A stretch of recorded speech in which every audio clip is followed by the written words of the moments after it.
No, it's not. It's for the government to work out how to square this circle. I think that in a political calculation, the idea is, look, 2050 is clearly never, never. It's 12 elections away.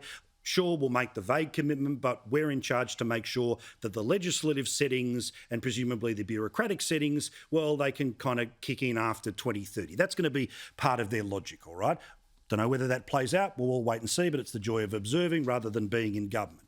Nicholas, what do you want to say, though, about this, about the argument that it's tariffs that mean we have to do it, as opposed to any other reason why people like yourself would say we have to do it? Well, look, I agree with you both that the coalition is bitterly divided on this issue, and the Nationals are bitterly divided within their own ranks. You've got, senior party members who aren't even turning up to party room meetings anymore. That's how badly they have all fallen out over this issue. So enough. The Prime Minister needs to show leadership on this. He needs to step up for Australia. He needs to commit Australia to net zero emissions by 2050. As you've just said, Paul, it's not actually that big a deal, but it's an important sign that the rest of the world and Australia and the people who invest in Australia can start planning for. And the Prime Minister can hold his head up high and attend that COP26 meeting in Glasgow and not try and shirk his responsibility or be such an embarrassment or find his own party, his position such an embarrassment that he can't turn up. All right. So, Nicholas, welcome to the other side of the argument. Now, while I didn't like some of the things that Turnbull was trying to put in place, remember the national energy market and all the rest of it, of course, he got rolled because he wasn't able to get enough of his party on side to be able to have a majority in the parliament. However, if Labor, who apparently agreed with the policy, had agreed to vote with the government, it wouldn't have mattered how many members of the government didn't agree to go along with the policy. So do you think that the Labor Party would do exactly the same thing on a net zero 2050 skewer that they were able to do to Turnbull on the national energy market, which is we agree with the goal, but we think you can tear yourself apart and we might get a different leader if we sit back and don't provide you with the votes that compensate for those who won't support net zero 2050? It's a complex hypothetical you've painted for us there, Paul. I mean, look, it's just happened before, that's all, and I'm going to call it out before you do it again. Your whole argument was hypothetical 5 minutes ago, Nicholas. Everything you said was hypothetical.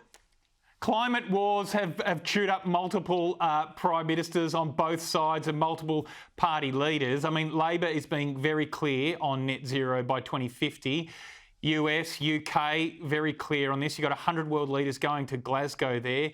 They're all signed on, and Australia has to do the same thing. So I don't think it's as complicated as that hypothetical made it. I just think Scott Morrison should make the call on this. It's a long time away, but we need to start working towards it now. Paul, yeah, Corey, this is how you know it's a trap, right? This is how you know it's a trap. If Albo came out tomorrow and said, we will step into the parliament, we guarantee our support to pass this thing as soon as the government agreed to it, but they're not doing that because they hope to go through the exact wedge they were able to do that pushed Turnbull over the edge. That's exactly right. And I notice how Nicholas doesn't want to engage in the climate wars, lest it, cruel the career of an aspiring Lord Mayor of Melbourne or perhaps a House of Representatives or a cosy Senate seat. He doesn't want to get into it. Yeah. But I agree. I happen to agree with the Nationals in this case. But, the PM could actually go on the front foot here and build a cat and say, if we want to get to this goal, and, it seems that the country wants that in the main, we're not going to levy any sort of impediment on agriculture in Australia. And the only way we can hope to achieve it is to build nuclear power stations. Yes. So if you want that, let's go for it. And we will do everything within our power to reduce carbon emissions and meet every aspirational goal without impacting our lifestyle. That's a brave piece of leadership I want to see. Correct. And Nicholas, before you say, but where are you going to put it? Well, what you do as a federal government is you turn around and say, here's the X billion dollars, you can all bid for it. I tell you, Whyalla straight away. Remember South Australia? Jay Weatherall would end up being the CEO of it. So wait, watch and see. Now, last one before we go. Rowan. Can I just point out quickly, look at Nicholas sitting in front of that amazing view of Melbourne, all lit up, the lights all around the churches, the entire city lit up.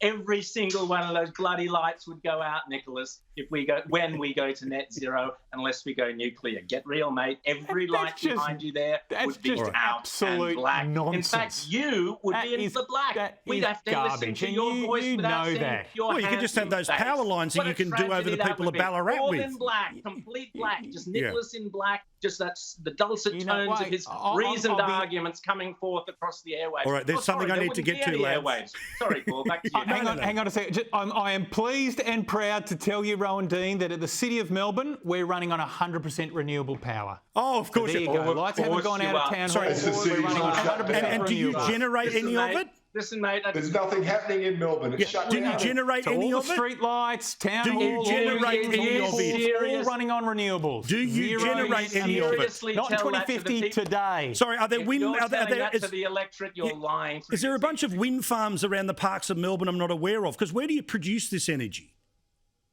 We've got some very big solar arrays, and we actually put together a very big scheme, Paul, that led to a major wind farm being built in the west of Victoria, which was great for jobs in that area. No, that's not in the city of Melbourne, mate. That's great for renewable, clean power in Melbourne. Okay, Nicholas, can you please, as in your official capacity, hang on. write a letter there's not now, a wind farm in central Melbourne. That's a gotcha moment. Like, come on. Nicholas, no, the point is that you can pay and you screw over the bush. Tonight, can Nicholas Reece please write a the letter bush to wins Kerry because they Schott get the turbines at the and the money that comes with it. Right to ask to be disconnected, for Melbourne to be disconnected from all the other inputs from South Australia, from New South Wales. Jump out of the national energy grid, mate. You want Melbourne to be entirely renewable. You would do that tonight, Nicholas. You would do it tonight. And watch the lights go black in Melbourne. Correct. All right, now.